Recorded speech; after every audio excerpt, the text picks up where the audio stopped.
Irmãos e irmãs, esses tempos de pandemia são tempos de tempestades. E nós temos muita dificuldade. A maioria dos cristãos, especialmente nos dias de hoje, talvez a gente falando para muitos lá no início da igreja não seria assim, porque a vivência da perseguição, a vivência do sofrimento por causa do evangelho era algo que eles viam como natural, era algo que eles viam como algo que fazia parte dessa caminhada, desse chamado, e até se sentiam honrados em sofrer por Cristo.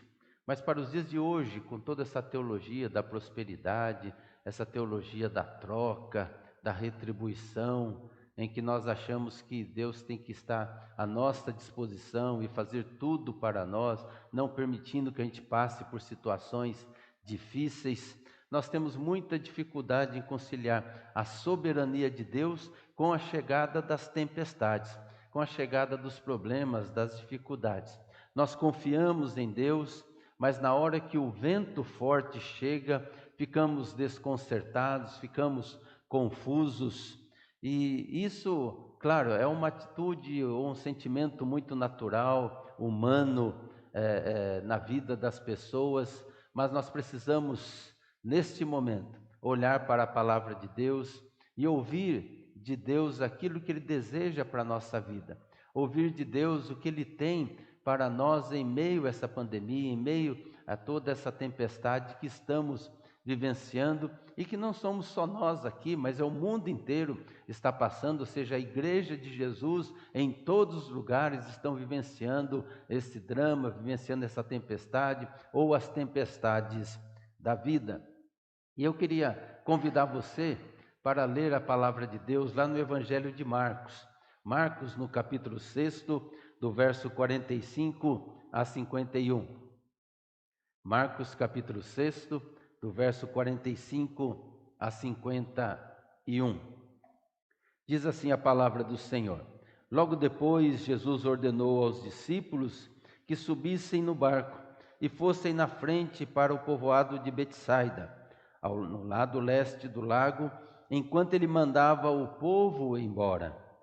Depois de se despedir dos discípulos, Jesus subiu no monte a fim de orar ali.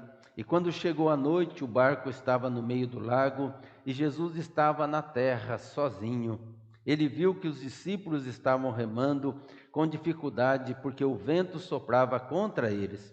Já de madrugada, entre as 3 e as 6 horas, Jesus foi até lá, andando em cima da água, e ia passar adiante deles. Quando viram Jesus andando em cima da água, os discípulos pensaram que ele era um fantasma e começaram a gritar. Todos ficaram apavorados com o que viram, mas logo Jesus falou com eles dizendo: Coragem, sou eu, não tenham medo. Aí subiu no barco com eles e o vento se acalmou. Os discípulos estavam completamente apavorados. É que a mente deles estava fechada e eles não tinham entendido, compreendido o milagre da multiplicação dos pães e dos peixes. Tudo isso que eu falei na introdução não era diferente também ali com os discípulos, né? Antes deles passarem pelo processo da conversão e da entrega total nas mãos de Jesus.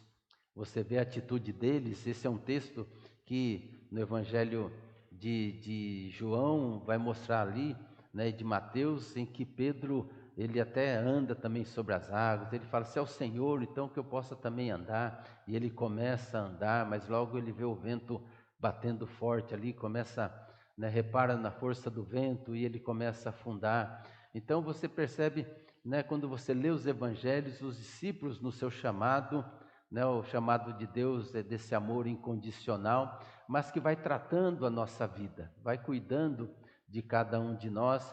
E você vê Pedro depois, lá em Atos dos Apóstolos, você vê que é um outro Pedro, um Pedro transformado, um Pedro renovado pela graça do nosso Deus. Mas nesse momento, eles também viviam essa incerteza.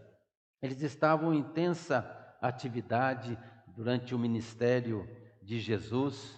Se você voltar um pouquinho antes na leitura que nós fizemos do capítulo 6, diz ali no verso 31, na primeira parte: havia ali tanta gente chegando e saindo, que Jesus e os apóstolos não tinham tempo nem para comer. Então veja que o trabalho era intenso, o ministério de Jesus era intenso, e os discípulos que estavam com eles faziam parte desse trabalho, faziam parte de toda essa atividade. E em meio a uma atividade e outra, receberam também a notícia que Herodes havia matado João Batista, decapitado, tirado a cabeça de João Batista, e eles estavam então precisando de um descanso, de um renovo. O descanso não é só físico, mas é um descanso mental, também emocional, e eles estavam precisando disso. Jesus mesmo faz essa referência nesse mesmo versículo 31 do capítulo 6, na sua última parte, quando ele diz assim: venham, vamos sozinhos para um lugar deserto, a fim de descansarmos um pouco. Ou seja, Jesus sabe que a gente precisa de descanso, precisa de um tempo, precisa renovar as forças, só que eles não conseguiram. Naquela época não tinha WhatsApp, não tinha toda a rede social, mas de alguma forma as pessoas ficaram sabendo aonde eles iriam, aonde eles queriam chegar ali para descansar, e uma multidão apareceu ali, que quando eles chegam no local ali, está cheio. Jesus vê aquela multidão e Jesus sente compaixão, porque era uma multidão que ele disse que eram como ovelhas sem pastor. E Jesus então interrompe a sua folga, atende a necessidade do povo. A necessidade do povo era ali o ensino da palavra de Deus, a pregação do reino de Deus, mas também atendeu a necessidade material, multiplicando os pães e os peixes. Ao fim do dia, Jesus ordena aos discípulos que eles voltassem para casa, que eles pegassem o barco. Esse texto nós lemos no verso 45, que diz: logo depois Jesus ordenou, Jesus não pediu, Jesus ordenou aos discípulos que subissem no barco, que fossem na frente para o povoado de Betsaida, no lado leste do lago, enquanto ele mandava o povo embora. E Jesus então se despede deles, e Jesus se retira para orar, também despede o povo, mandando o povo então que voltasse também para casa. E apesar do cansaço do dia exaustivo, Jesus sabia que precisava de um tempo de oração. Ele sabia que ele precisava passar esse momento na presença de Deus em oração. Eles não tinham tempo nem para comer, como nós lemos no verso 31, mas Jesus tinha tempo para orar sempre. Jesus tinha tempo sempre para estar na presença de Deus, nessa relação íntima e pessoal com o Pai. A oração era o sustento da sua vida. Ele precisava da comunhão com o Pai, assim como precisava do ar para respirar. Assim como precisava interceder também pelos discípulos, pois segundo o Evangelho de João, falando sobre essa mesma passagem, o povo queria proclamar Jesus como rei. E isso seria tentador para os seus amigos, tentador para os discípulos. Por isso que Jesus manda os discípulos primeiro: vá lá, atravessa o lago, peguem o barco, e ele então despede o povo, porque isso poderia ser tentador, já que o povo queria proclamar e colocar Jesus como rei, ou seja, a tentação do poder. E Jesus estava então orando, e nesse momento que ele está orando, intercedendo, buscando a presença do Pai, ele vê os seus amigos em dificuldades. Jesus sempre vê quando a tempestade nos atinge. Preste atenção nisso. Eu sei que a nossa ansiedade, eu sei que a situação é complicada, eu sei que quando está machucando, a gente não consegue equalizar essa questão do cuidado de Deus e com aquilo que está acontecendo conosco, mas a palavra de Deus mostra sempre isso. Isso foi na multiplicação dos pães e dos peixes. Lá diz que foi Jesus que viu aquela multidão e que eles estavam necessitados. Aqui também, Jesus é aquele que vê a necessidade, vê a tempestade chegando, vê o momento difícil que os discípulos estavam passando. Ele sempre está atento à nossa vida, portanto, ele sabe tudo o que acontece conosco. O vento, diz a palavra de Deus, era forte e contrário. E eles estavam com muita dificuldade. Corriam o risco de não conseguirem chegar até a outra margem. E Jesus então vai ao encontro deles. Vai andando sobre as águas, vai de maneira não convencional, vai de maneira diferente daquilo que se espera dele. Os discípulos se assustaram, mas Jesus os acalma, dizendo: não fiquem com medo, tenham coragem, sou eu que estou chegando. E eles andavam com Jesus, haviam ouvido todos os ensinamentos de Jesus, viram os milagres, inclusive da multiplicação dos pães e dos peixes, mas não conseguiam compreender quem era realmente Jesus. E Jesus sobe no barco, acalma a tempestade, acalma o coração dos amigos. Não é assim que acontece conosco também? Essa passagem mostra que aquilo que os discípulos passaram também acontece conosco. Mesmo sendo obediente a uma ordem de Jesus, não ficaram livres da tempestade. Mesmo obedecendo aquilo que Jesus mandou eles fazerem, ainda assim a tempestade chegou, ainda assim a tempestade os alcançou. É só ver o roteiro, né, dessa história. Primeiro, os discípulos receberam uma ordem de Jesus. Qual que era esta ordem? Como eu já frisei, não foi um pedido, não foi uma sugestão, foi uma ordem de Jesus. Olha, peguem o barco, subam no barco, passem para outra margem, vai até onde eu estou mandando vocês irem. Segundo, os discípulos, diante da palavra de Jesus, eles obedeceram. Eles se colocaram realmente à disposição para obedecer esta ordem de Jesus. Terceiro, que o vento forte chegou e eles tiveram dificuldades para remar, dificuldades para chegar a outra margem. Quarto, que Jesus vê a dificuldade deles, vê que eles estavam sofrendo ali para remar, sofrendo para passar ali a outra margem por causa do vento contrário. E aí Jesus então se apresenta de maneira incomum, surpreendendo-os. Lá no Evangelho de João diz que eles deixaram um barquinho lá para Jesus chegar até eles. E Jesus vai andando sobre as águas. Por isso eles ficam assustados. E aí Jesus os acalma. Jesus acalma o coração deles, diz para eles: coragem, fiquem tranquilos, sou eu que estou chegando. E aí o problema cessa. O vento para, a tempestade vai embora. Essa situação é comum em nossas vidas. Nós cremos na presença, cremos no controle, na direção de Deus para as nossas vidas, obedecemos a sua palavra, vamos servi-lo, mas no caminho da obediência encontramos resistências, dificuldades, encontramos tempestades. E aí parece que toda a nossa teologia desmorona. Porque uma coisa é você falar, pensar, refletir sobre a teologia, sobre aquilo que a palavra de Deus coloca. Outra coisa é encarnar isso e vivenciar isso na nossa vida. Porque quando chega um momento difícil, fica difícil também falar na soberania de Deus. Mas é justamente nesse momento que nós temos que crer que Deus está atento à nossa vida. Muitos estão assim diante da pandemia. No início, confesso que há momentos na minha vida que eu também fico assim, porque no início eu até usava muito dessas palavras, dessa expressão: olha, vai passar logo, logo a gente vai estar junto, logo a gente vai se encontrar, logo nós vamos estar aqui reunidas novamente para louvar, para adorar a Deus. Aí o tempo vai passando, aí passa um mês, passa 2 meses, 3 meses, já estamos há 4 meses. A contaminação crescendo cada vez mais, o número de óbitos crescendo cada vez mais, a doença se agravando. São milhões de infectados, milhares de mortes só aqui no nosso Brasil. Quarentena, isolamento, distanciamento social. Não podemos abraçar, não podemos estar juntos, e tudo isso mexe conosco.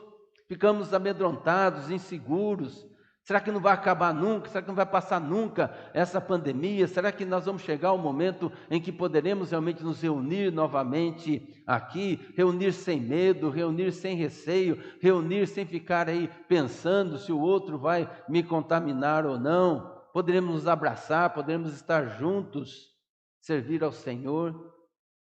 Será que as mortes não vão cessar?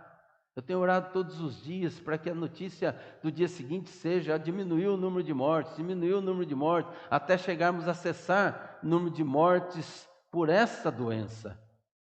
E a pergunta é: será que Deus está no controle mesmo? E essa pergunta pode ser literal, né? Podemos fazer isso de forma literal, verbalizando, mas na maioria das vezes ela se manifesta em nossas atitudes, em nossos pensamentos e em nossas emoções. O fato é que vivenciamos as grandes tempestades da alma.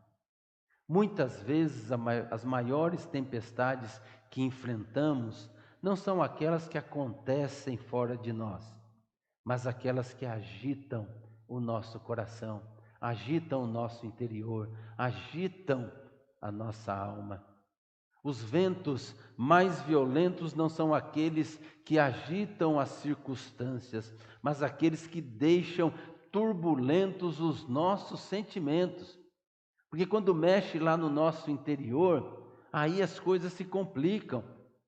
E nesses momentos surgem perguntas difíceis de serem respondidas. A nossa voz é abafada, ficamos muitas vezes com medo de descrer, com medo de perder a esperança. Parece que as promessas de Deus perderam a sua força sobre nós.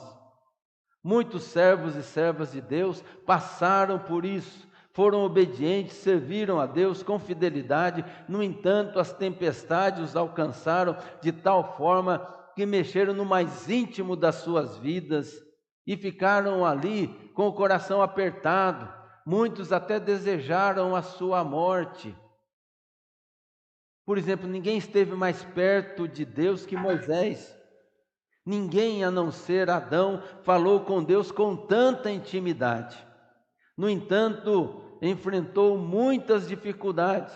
Foi questionado na sua liderança pelo povo, foi injuriado por seus irmãos Arão e Miriam, foi xingado e confrontado pela sua mulher Zípora, quando circundou os seus filhos, chamado de homem sanguinário. Foi tão obediente, no entanto, não realizou o seu maior sonho, entrar na terra prometida.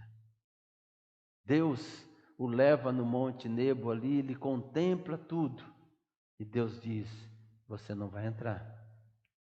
Daniel, uma trajetória de obediência, de fidelidade a Deus, mesmo estando no exílio da Babilônia, mesmo sendo jovem, um jovenzinho que foi levado ali cativo para a Babilônia, vendo ficar para trás ali o povo pobre, doente lá em Jerusalém, mesmo estando naquela situação sem compreender por que Deus estava permitindo que eles passassem por isso.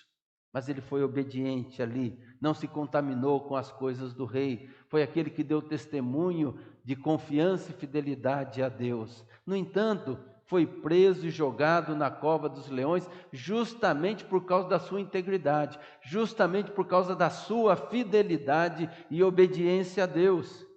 Jesus ordenou aos discípulos que entrassem no barco, passassem para outra margem. Não foi um pedido, como já frisei, foi uma ordem. Aos discípulos não havia uma outra opção senão obedecer a palavra de Jesus, e obedeceram. E ao obedecerem, eles foram empurrados para o olho do furacão. Foram empurrados para uma tempestade, para um vento forte. Como entender isso? Seria muito melhor acreditar que a obediência a Deus garantiria uma vida tranquila. Seria muito melhor que servir a Deus traria sobre nós a mais tranquila brisa para nos refrescar. Mas não é isso que vemos e que nos ensina a palavra de Deus. A vida cristã não é uma sala VIP, não é uma estufa espiritual. A vida cristã não é um paraíso na terra, mas um campo de batalha. Essa é a grande realidade. Se você quer servir a Deus, quer se entregar a Jesus, achando que a sua vida vai ser estar ali no paraíso, estar ali numa sala VIP, como eu mencionei aqui, você está se enganando, você não vai conseguir isso. Você vai ser abençoado, sim, você vai ser cuidado por Deus, sim, mas nós somos chamados e enviados, como Jesus enviou os seus discípulos, no meio de lobos. Somos enviados a um mundo que vive e prega não vida, que vive e prega o desprezo para com a vida que Deus criou, que vive e prega valores e princípios que não são da palavra de Deus. Portanto, nós somos chamados para um campo de batalha. Eu recebi um post pelo Instagram que dizia o seguinte, e eu coloco aí para vocês na tela, é Pedro. Ou melhor, ele diz assim: Pedro, você poderia estar vendendo peixe, ser um grande empresário no mundo da pesca, mas foi chamado para pescar vidas, e o seu prêmio foi a crucificação. E segundo a tradição, diz que Pedro foi crucificado de cabeça para baixo, porque ele não se achava digno de ser crucificado como Jesus. Interessante, continua o post, como o evangelho pregado pelos apóstolos causava perseguição e morte a eles. E o evangelho pregado hoje gera aplausos e riquezas, fama, poder. Ao contrário do evangelho pregado dos apóstolos. Jesus, no final do Sermão do Monte, mostrou que a diferença entre os que creem e os que não creem não está na ausência de tempestades, mas no alicerce, onde a casa está construída. O que diferencia uma casa da outra não são as circunstâncias, mas o fundamento. Aonde está construída a sua vida? Aonde está construída a sua família? Aonde está construída aí o seu alicerce? Em Cristo? Ou em qualquer outra coisa que você acredita? Por isso todos nós podemos enfrentar, como dizia João da Cruz, lá no século XVI, a noite escura da alma. A noite escura da alma. Todos nós podemos ser assaltados por pensamentos negativos, sentimentos de solidão, de abandono. São momentos difíceis que atrapalham as nossas emoções, a nossa espiritualidade.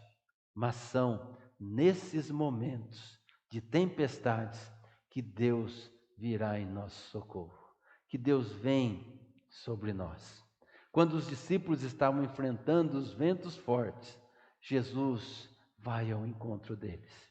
E quando Jesus chega, a tempestade para, o vento cessa. Quando você pensa que a causa está perdida, Jesus surge no horizonte da sua história. Quando você decreta a falência dos seus recursos, Jesus chega e coloca um ponto final na crise. Jesus não chegou atrasado ali com os discípulos, ele chegou na hora certa ali no mar da Galileia, naquilo que eles estavam passando e na necessidade que eles estavam tendo. O seu socorro veio na hora oportuna. As tempestades não são um acaso, mas uma agenda de Deus. Elas não vêm para nos destruir, mas para nos fortalecer. Jesus é aquele que cuida de nós em meio à tempestade. O nosso Deus é aquele que transforma o mal em bem. Os discípulos, em meio à tempestade, experimentaram o agir sobrenatural, maravilhoso, grandioso, soberano do nosso Deus, do cuidado de Deus sobre as suas vidas. Nós nunca estamos sozinhos em meio às tempestades da vida. Nunca estamos sozinhos em meio às turbulências. Nós não estamos sozinhos em meio a essa pandemia. Temos a palavra de Deus sobre nós. E a palavra de Deus enche o nosso coração de fé, de esperança, de certeza de que não estamos sozinhos. O Salmo 121, verso 1 e 2 diz: olho para os montes e pergunto, de onde me virá o socorro? O salmista parece que está ali desesperado. O salmista parece que está ali sem ver a solução, sem enxergar a luz ali no fim do túnel. E por isso ele pergunta: de onde me virá o socorro? Mas em seguida ele faz uma afirmação revolucionária para a vida dele, para a nossa vida também, para a sua vida: o meu socorro vem do Senhor Deus, que fez os céus e a terra. Isaías 49:15, o profeta ali sendo usado por Deus para registrar a sua palavra, diz: será que uma mãe pode esquecer o seu bebê? Será que pode deixar de amar o seu próprio filho? A mãe que amamenta, a mãe que cuida, a mãe que deu à luz, será que ela pode esquecer aí do seu filho? E aí o profeta conclui: mesmo que isso acontecesse, eu nunca esqueceria de vocês. Essa é a promessa de Deus para nós. Eu jamais abandonarei vocês. Jamais deixarei vocês aí no mar bravio, sendo jogado para lá e para cá, sem estar junto de vocês, sem estar cuidando da vida de vocês. Eu jamais permitiria que essa pandemia viesse se eu não estivesse junto de vocês neste momento. Deus está no controle da nossa vida. Ele sabe tudo o que acontece conosco. E Jesus prometeu à sua igreja: eu estou com vocês todos os dias até o fim dos tempos. Esse todos os dias inclui aí essa pandemia. Inclui aí a situação difícil na sua vida profissional, sentimental, emocional. Inclui aí a sua família, inclui aí a igreja, inclui tudo. Diante das tempestades, Jesus vem ao nosso encontro, ainda que seja no meio da madrugada. É à noite que as dores aparecem, que as angústias se intensificam, que a solidão quer nos devorar. Mas quando tudo parece perdido, quando chega a hora mais sombria da madrugada, na nossa história, Jesus aparece para pôr fim à nossa crise. Você já reparou que as dores elas se intensificam à noite? Pode ver dor de ouvido, dor de dente. Você passa o dia ali, parece que está tudo bem, você está controlando aquela dor, aquela sensação de desconforto, mas quando começa a escurecer, parece que as coisas vão ficando mais intensas, e quando chega a hora então de dormir, parece que a dor se torna insuportável. E Jesus vem na madrugada, Ele vem à noite, Ele não dorme, Ele está atento à sua vida. O Salmo 127 diz que aos seus amados Ele dá enquanto dorme, Ele cuida de nós, Ele continua trabalhando. Jesus não vem quando desejamos, Ele vem quando nós realmente necessitamos. Ele vem de forma inusitada, vem de forma surpreendente, vem da forma que melhor lhe apraz. Aos discípulos Ele veio andando sobre as águas. Tanto as tempestades como o agir de Deus são pedagógicos nas nossas vidas. Nós não gostamos de passar por elas, mas são momentos propícios do tratar de Deus na nossa vida. Jesus veio sobre as ondas, mostrando que essas ondas bravias, essas ondas que poderiam matar, essas ondas que poderiam afogá-los, estão debaixo dos seus pés. As tempestades não são maiores que o nosso Deus. As ondas estão debaixo dos pés de Jesus, debaixo dos pés do nosso Deus. Ou seja, a pandemia pode estar fora de controle humano, seja de quem for, seja da OMS, Organização Mundial de Saúde, pode estar fora do controle do nosso governo, e está mesmo, porque o nosso governo está desgovernado em relação a essa pandemia, pode estar fora do controle aí dos cientistas, pode estar fora do controle dos médicos, mas não está fora do controle do nosso Deus. Ele está cuidando de tudo, Ele está cuidando de todas as coisas. Quem sabe o seu casamento está afundando, sua empresa está falindo, seu emprego está ameaçado, ou quem sabe já foi embora o seu emprego, a sua saúde está abalada, você fez tudo o que podia fazer, fez tudo o que estava ao seu alcance, mas ainda o seu barco é jogado para lá e para cá, seu barco é jogado pelo vento para lá e para cá, pelas ondas que estão aí batendo forte, e é nessas horas, é preciso saber, e mais, é preciso crer, que Jesus vem ao seu encontro pisando sobre as ondas. O perigo que ameaça você está debaixo dos pés de Jesus. Ele é maior do que todas as crises que conspiram contra a sua vida. Diante de Jesus, todo joelho se dobra. Diante dele, até as forças da natureza se rendem.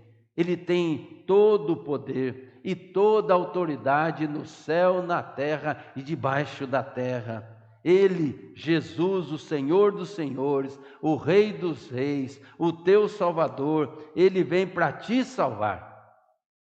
E Jesus chega de forma inusitada e ele diz: não tenha medo, não tenha medo. O medo tira as nossas forças, o medo rouba a nossa fé, o medo nos paralisa, o medo fecha os nossos olhos para não vermos o Senhor Jesus vindo ao nosso encontro. Veja que eles estavam com tanto medo que eles não viram Jesus, eles viram um fantasma, eles achavam que era alguma coisa assim, sobrenatural ali, que eles não conseguiam definir o que era. Mas Jesus chegou e ele veio e disse aos discípulos: coragem, coragem, sou eu, não tenham medo, não tenham medo. Jesus está dizendo isso para você hoje, coragem.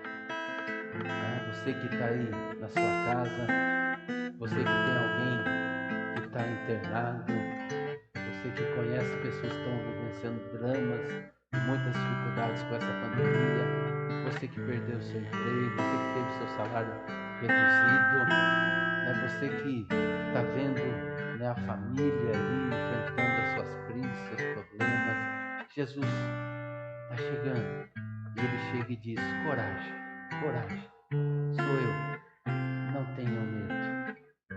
Jesus, antes do milagre, acalma o nosso coração. Ele acalma o nosso interior para que possamos ouvir a sua voz e para que possamos ver a sua face.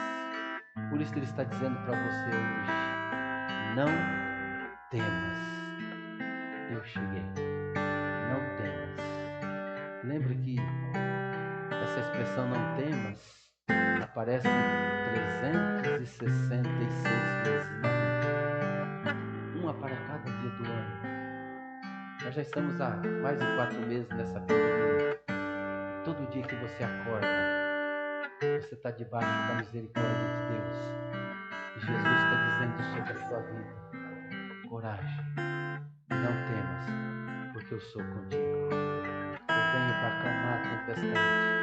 Eu venho para que você possa se sentir seguro em meio a esse vento forte, que quer te jogar para lá e para cá, que até te joga, mas não tenha medo, você não vai se afogar, porque eu estou contigo.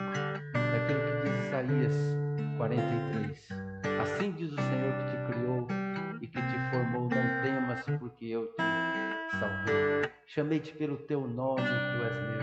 Quando passares pelas águas, eu serei contigo. Quando passares pelos rios, eles não te submergirão. Quando passares pelo fogo, não te queimarás, nem a chama arderá em ti, porque eu sou o Senhor teu Deus, o Santo de Israel. Não temas, eu cheguei.